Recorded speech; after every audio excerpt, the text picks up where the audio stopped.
Pessoal, bom dia. Valeu por estarem aqui, apesar dos pesares. Segurar a mão. Veja, até que foi conveniente eu falar um pouco depois do Marcos, porque eu notei muitos paralelismos entre o que eu vou falar hoje e o que ele acabou de expor aqui. O que eu vou fazer vai tocar em várias vezes em pontos que o Marcos tocou, só que não exatamente do ponto de vista da revisão da lógica, não exatamente enfocando esse problema da revisão da lógica, mas a partir de uma outra maneira de colocar problemas semelhantes, que é o problema da naturalização da epistemologia. Eu me reservei, mudei até o título inicial, não era nem esse, Knowledge on Nature, está tentando fazer um trocadilho com a ideia de natureza aí, né? Porque vocês vão perceber, em vários momentos vai haver um paralelismo com aquilo que o Marcos estava falando sobre dificuldades em encontrar critérios para se decidir questões de divergência profunda a respeito de critérios de racionalidade. E aí, o que é que eu tentei fazer, né? Veja, a minha ideia foi tentar uma abordagem indireta. Já que o problema da naturalização da epistemologia é amplo, envolve várias abordagens possíveis do que significa naturalizar uma teoria do conhecimento, o que é que eu pensei em fazer, nesse caso aqui, que eu estou falando para vocês, né? Isolar 3 argumentos que mostram justamente a impossibilidade, ou a dificuldade, pelo menos, de um projeto de epistemologia naturalizada prescindir de noções normativas, prescindir de conceitos que envolvam normas ou envolvam algum tipo de avaliação. E aí, a partir de um exame desses 3 argumentos, entender, de modo indireto, a natureza dessa dificuldade. Olha, se a dificuldade aparece nesses momentos aqui, isso mostra algo a respeito do tipo de discussão que a gente está interessado em ter a respeito da natureza do conhecimento. Então, em vez de ser uma discussão direta sobre como construir um tipo de epistemologia que não seja completamente naturalizado, ou que recorra a normas, eu faço o inverso. Eu vejo algumas dificuldades com projetos específicos de naturalização e dali tento tirar lições sobre o que é que deu errado nesses projetos e o que é que a gente pode fazer para superar esses problemas. Essa é a ideia básica, né? E a motivação para isso, gente, nasce de um projeto mais amplo meu aqui, que é uma preocupação desde o doutorado sobre a conciliação entre abordagens transcendentais da filosofia e do conhecimento especificamente com esses projetos de naturalização. É um tema que, no debate atual sobre filosofia da ciência e epistemologia, não posso dizer que seja um tema dos mais, vamos dizer, conhecidos. Mas é um debate que nem tão pouco está esquecido. Ele vive ali na periferia do que se faz hoje em dia sobre epistemologia e naturalização, né? E o que me motivou então a abordar esses 3 argumentos sobre as dificuldades de um projeto completamente naturalizado da epistemologia é justamente essa motivação de entender se é possível você conciliar uma abordagem transcendental do conhecimento, especificamente, do conhecimento científico, para ser mais específico, com esses projetos de naturalização. Veja bem, já falar assim, mencionar essa possibilidade, significa mencionar que eu estou apostando na possibilidade de conciliar abordagens naturalizadas com abordagens não naturalizadas. O que precisa ser de início, né, colocado em questão, né? É possível isso? Conciliar abordagem desse tipo, né?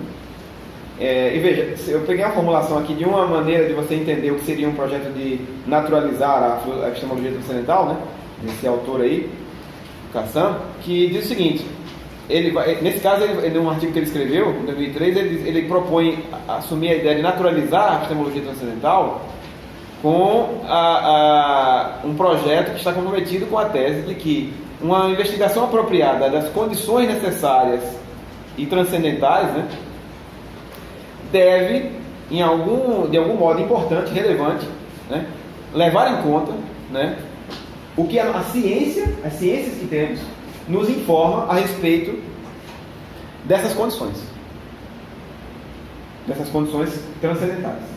Então é preciso, se há uma maneira de naturalizar a epistemologia transcendental, a filosofia transcendental, ela vai se dar da seguinte maneira: eu vou extrair do conhecimento científico atual informações relevantes para entender essas mesmas condições que eu vou tratar como transcendentais do conhecimento. E aí, a ver se isso tem algum sentido, né? Um projeto assim. E por que, a princípio, pode parecer incompatível ou sem sentido? É porque, se você pegar esse artigo clássico do Quine, né, sobre Naturalized Epistemology, o que há ali é uma proposta de abandonar uma epistemologia tradicional, um modo tradicional de fazer epistemologia, por um modo naturalizado. É substituir um projeto por outro, e não conciliar. Não achar maneiras alternativas de abordar a epistemologia tradicional, mas abandonar um projeto da epistemologia tradicional em nome de outro. Como o meu propósito aqui é basicamente investigar esses argumentos contra, ou que apontam limites para a naturalização, eu não vou me deter muito na argumentação do Quine sobre o que é que ele acha que está fadado ao fracasso num projeto tradicional epistemológico. Não vou me deter muito nisso, mas para dar uma ideia da coisa, né, alguns trechos aqui vão aparecer dessa coisa. E basicamente, uma coisa com a qual boa parte dos autores que dialogam com esses projetos de naturalização concorda, é que na epistemologia tradicional, e alguns até dizem em qualquer projeto de epistemologia em geral, há um compromisso com desenvolver algum tipo de explicação para a normatividade do conhecimento, para o aspecto normativo daquilo que chamamos de conhecimento, mas também para aquilo que chamamos de crença. Nas nossas crenças, há algo de normativo, há algo que envolve compromissos e responsabilidades, e deveres e direitos, que a epistemologia tem que lidar. Há algo normativo, então, não só nas crenças, mas também no próprio conhecimento, mais explicitamente. Geralmente, esse aspecto normativo do conhecimento e das crenças está associado ao conceito de justificação, ou de garantias. É lá que se encontram esses elementos normativos do conhecimento da crença. Não propriamente na crença, se você levar em conta aqui a definição clássica tripartite do conhecimento como crença verdadeira justificada, não vai estar no próprio elemento crença, propriamente, o elemento normativo, porque o elemento crença pode ser considerado um elemento de natureza psicológica. Ter crenças é algo a respeito do que a gente faz, a gente tem crenças. Agora, há um elemento normativo nas crenças. A gente usa crenças para assumir compromissos ou atribuir compromissos a outros. E esse elemento de compromisso é que seria o elemento propriamente epistemológico, né? Também, tampouco estaria no elemento da verdade, o elemento propriamente normativo. Porque esse seria mais, considerado estritamente, seria um elemento do ponto de a ser resolvido como uma questão metafísica. Quer dizer, o que é verdade? O que é real? Como aquilo que eu penso, o que eu digo, o que eu posso hipotizar, corresponde à realidade. Nesse sentido, a verdade também seria, em algumas abordagens, tratada como um conceito não normativo nesse sentido estrito. Mas, enfim, seja como for, a tese principal é: a epistemologia tradicional lida com normatividade, né? Quine fala, a epistemologia está preocupada com os fundamentos da ciência. E fundamentos no sentido de aquilo é a base sobre a qual a ciência se ergue. É o que legitima o conhecimento científico, né? E o Quine, né, Jacob Quine, é mais explícito quando ele olha a epistemologia tradicional. Nela, o conceito de justificação é central, né? E a justificação aqui é entendida como conceito normativo. E por isso a epistemologia, na medida em que está preocupada com o conceito de justificação, é uma investigação normativa. cujo principal objetivo é um estudo sistemático das condições para uma crença justificada. Então isso é a epistemologia tradicional. A pergunta é, uma epistemologia naturalizada vai ser uma substituição desse projeto? Ou seja, um abandono então de qualquer investigação normativa, né, do conhecimento das crenças?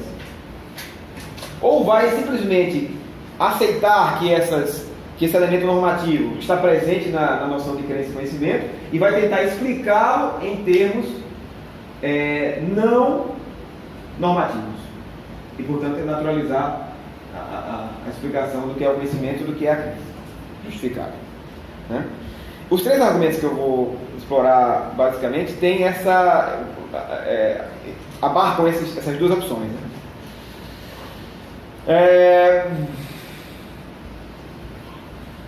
Bom, aí eu falei, né, o Quine tem essa tese nesse artigo, né, conhecido dele, de que o projeto tradicional da validação epistêmica, no sentido de encontrar os fundamentos do conhecimento científico, a partir de critérios não científicos, esse projeto está fadado ao fracasso.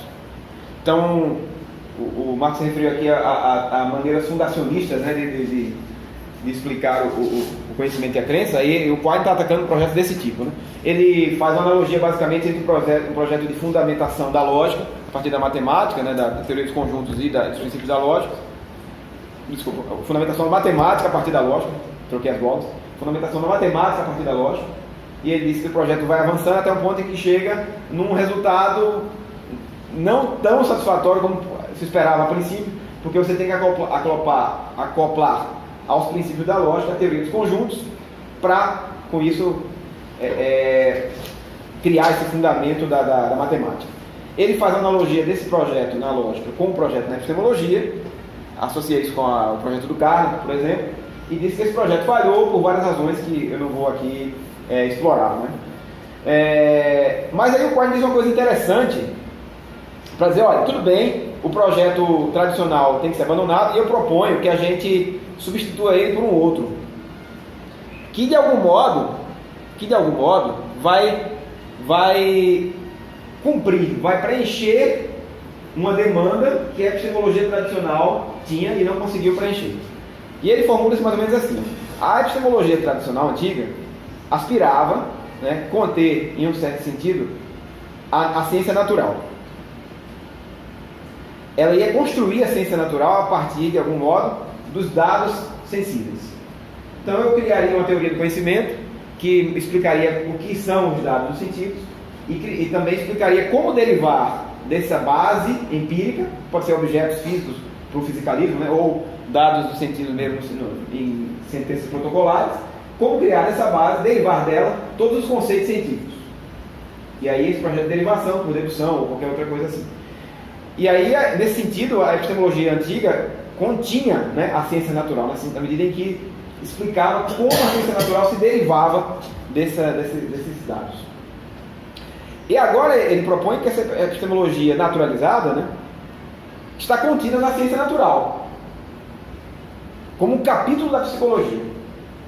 A proposta dele, então, é inverter a coisa. Veja, se eu quero explicar qual é a relação das nossas crenças e das teorias científicas, falando de maneira mais restrita, a relação disso com a base empírica da qual elas derivam, eu posso fazer isso de duas maneiras. Posso tentar fazer isso de duas maneiras. Do modo tradicional, encontrando critérios extracientíficos para explicar a relação entre a base e aquilo que dela deriva, ou posso fazer como sugere Quine, me informar na ciência, a psicologia me daria as informações, por exemplo, sobre como os meus sentidos corporais são estimulados, essas informações neuronais se transformam, de algum modo, em crenças e teorias, e a psicologia, então, me informaria, junto com a física e outras disciplinas, e a ciência cognitiva, sobre tudo que eu preciso saber a respeito de como, de uma base, né, de inputs mais ou menos escassos, eu tiro, aparentemente, essa riqueza de informação que são teorias e crenças. Então, da maneira como ele formula o problema, fica parecendo mesmo que você pode substituir a epistemologia tradicional por essa nova epistemologia naturalizada, porque ambas vão realizar o mesmo projeto, só que de modos diversos. Enquanto a epistemologia tradicional tentaria explicar a relação entre a base empírica, se quiser dizer assim, e as crenças e teorias de um modo extracientífico, a partir de critérios extracientíficos, racionais, mas extracientíficos, a epistemologia naturalizada tentaria fazê-lo a partir de critérios científicos. E daí ela seria nesse sentido vantajosa, porque ela não se basearia em critérios racionais extracientíficos para se informar sobre esse problema, mas procuraria na ciência mesmo os critérios de validação e de explicação dessas normas. Pois bem, a questão é a seguinte, e aí o primeiro argumento aparece, né? O que o Quine propõe então é o seguinte, a estimulação dos receptores sensíveis é toda a evidência que qualquer um pode ter para prosseguir e no final das contas chegar na sua imagem do mundo. São os estímulos sensoriais.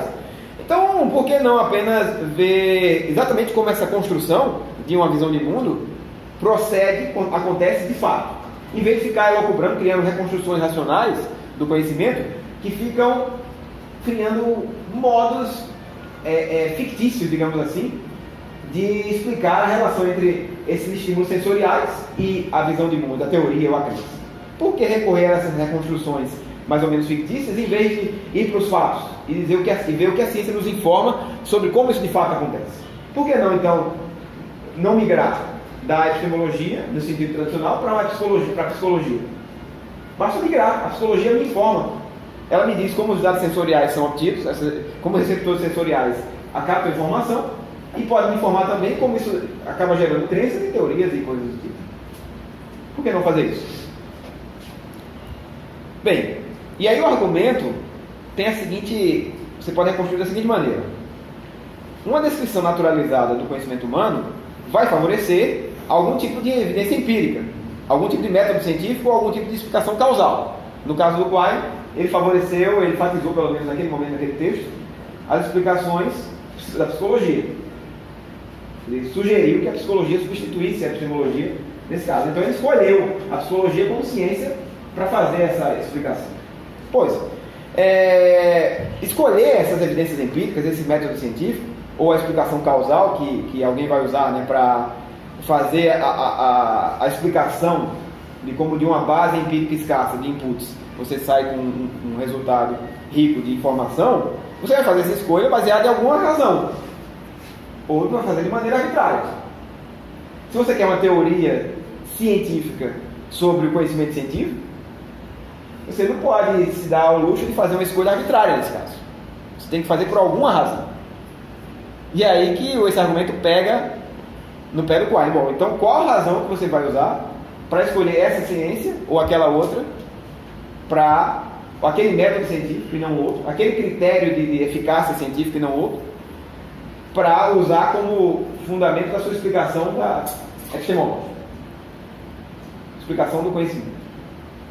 Ou seja, na medida em que eu proponho substituir a epistemologia tradicional por uma epistemologia naturalizada, eu proponho então, no caso do Quine, substituir uma abordagem com base em critérios racionais não científicos ou extracientíficos por uma abordagem baseada em critérios científicos. E aí diz, pronto, nesse caso eu me eximo dessas reconstruções racionais que me comprometem com critérios racionais que a ciência não valida a princípio. Mas para você escolher a ciência que vai fazer a explicação, você precisa ter um critério, alguma razão para fazer. E ao fazer isso, você está fazendo uma escolha normativa. E nesse sentido, a epistemologia naturalizada, segundo esse argumento, não prescindiria de uma escolha normativa, de uma avaliação normativa para fazer a epistemologia. Dois problemas aí. Primeiro, que Quine não formula o seu projeto em termos de evitar a normatividade ou não evitá-la. Ele não faz isso. Ele formula a questão, como a gente viu aqui, como eu vou dizer para vocês, entre como eu explico esse input de informações sensoriais, daí derivar um conjunto rico de informações que são teorias e crenças, uma rede de crenças. Ele não menciona a ideia de normatividade. E além disso, né, ele a princípio não precisa se preocupar muito com essa aparente circularidade que há em recorrer a uma teoria científica qualquer para explicar o conhecimento científico. Porque há uma circularidade envolvida aí. Eu vou fazer uma teoria científica da ciência. É isso que ele está propondo? Isso é circular. Mas ele não escapa, ele não evita essa pergunta. Apenas diz que essa circularidade não é viciosa. Esse é o ponto que eu queria salientar. Ele apenas alerta que essa circularidade há, mas que não é viciosa. Que ela é produtiva, que ela é eficaz, que ela é informativa. E aqui, para dar uma ideia do que significa ser uma circularidade aí, de que modo ela pode ser informativa, do ponto de vista dessa epistemologia naturalizada, né? Você tem o seguinte ponto. Foi 20 minutos. Sério? Eu fiquei no primeiro. Ai, meu Deus. Bom, então deixa eu fazer o seguinte. Eu vou só falar desse primeiro e depois, a partir dele, a gente pode discutir. Não vou tomar o tempo de vocês com isso. Veja, a circularidade que o Quine aponta, né, tem a seguinte base. Se a epistemologia pode ser naturalizada, é porque ela é o estudo de um fenômeno natural. É por isso que ela pode ser naturalizada. E qual é esse fenômeno natural? Nós, seres humanos. Seres humanos que advogamos saber algo, duvidamos, cremos, formamos crenças, justificamos essas crenças. Isso é um fenômeno natural. Isso é algo na natureza, né?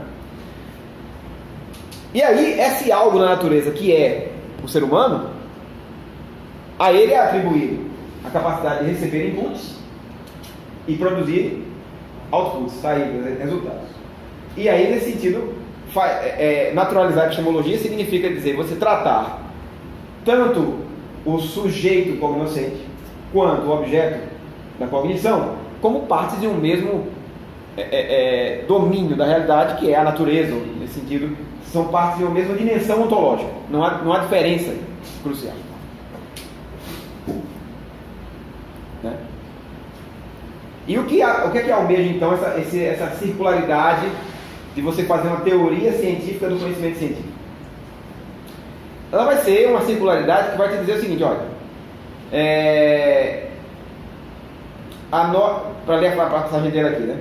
Ou que eu escrevi, o círculo que vai aparecer na epistemologia naturalizada vai conduzir a uma visão totalizante, né, ou holística, se quiser, né, da realidade, e científica inclusive, na qual o sujeito cognoscente está ali entre outros objetos a serem conhecidos.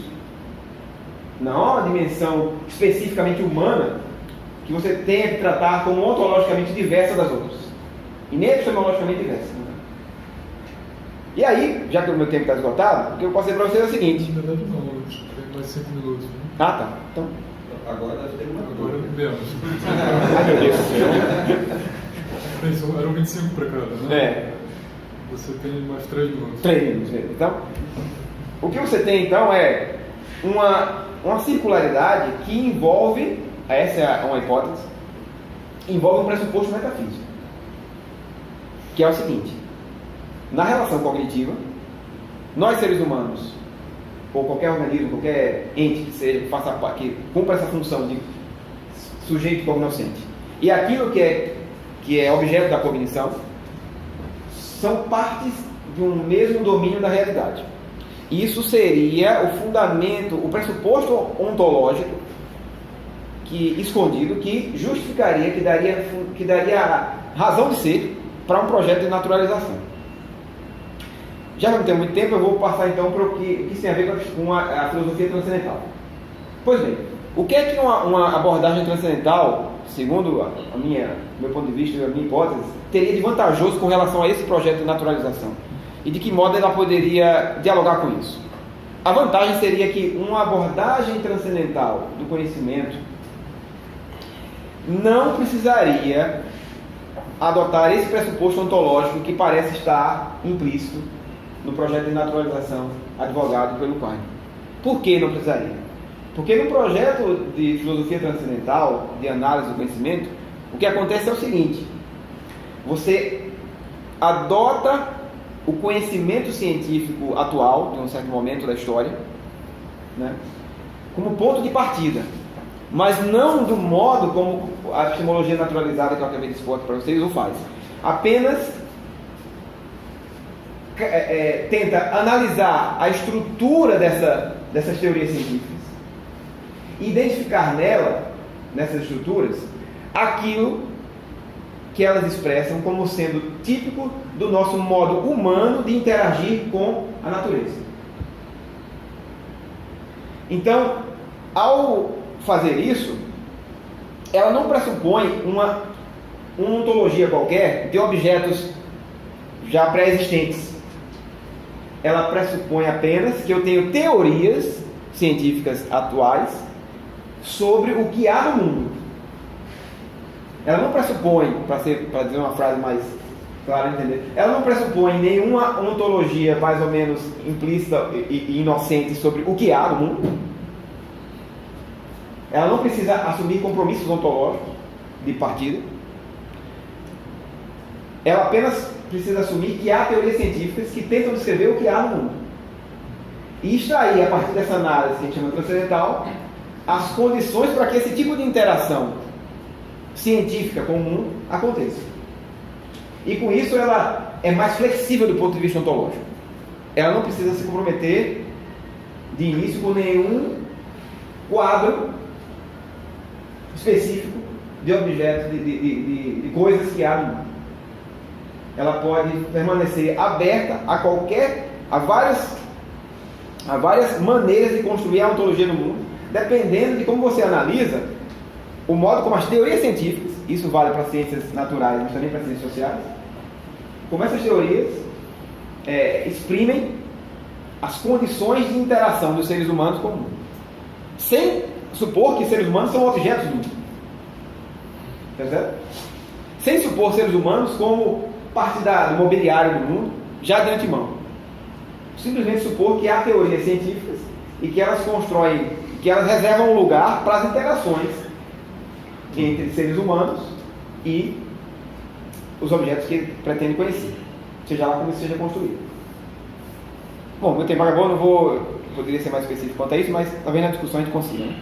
E os outros dois argumentos eu deixo para lá. Tá bom? O tempo passou, né?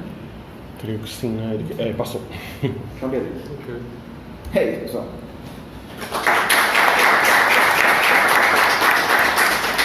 Passou.